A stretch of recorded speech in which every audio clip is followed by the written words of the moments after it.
ए मलाई किन बिर्सियौ? म हलो हुँ। पहिला म बिना खेती हुन्थेन, अहिले म हराउँदै गइरहेको छु। ए मलाई किन बिर्सियौ? म भकारी हुँ। पहिला अन्न राख्न मलाई प्रयोग गर्थ्यौ, अहिले म हराउँदै गइरहेको छु। ए मलाई किन बिर्सियौ?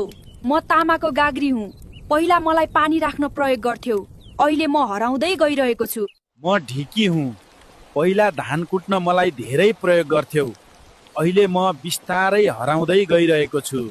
ए मलाई चिन्नौ? म ढोको हुँ। पहिला गाउँमा मलाई धेरै प्रयोग गर्थ्यौ, अहिले म हराउँदै गइरहेको छु। म नाग्लो हुँ। पहिला चामल र अन्न सफा गर्न मलाई धेरै प्रयोग गर्थ्यौ, अहिले म हराउँदै। नमस्कार हजुर, मलाई चिन्नुभयो? म डोको हुँ। पहिले गाउँका मान्छेले जहाँ जाँदा पनि मलाई बोक्ने गर्थे, तर अहिले म हराउँदै गएको छु। नमस्कार हजुर, मलाई चिन्नुभयो? म ढिकी हुँ। पहिले मबाट पिठो पिट्न मान्छे धेरै आउँथे, तर अहिले कोही पनि आउँदैनन्। नमस्कार, म गाग्री हुँ। चिन्नुभयो? पहिले पानीको कदर धेरै थियो, अहिले प्रविधिले सजिलो बनाएको छ, तर पानीको मूल्य कहिल्यै नबिर्सनुहोला।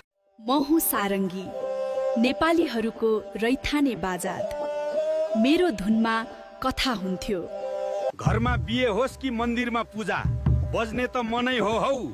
म हुँ दमाहा, म पुरानो रैथाने बाजा।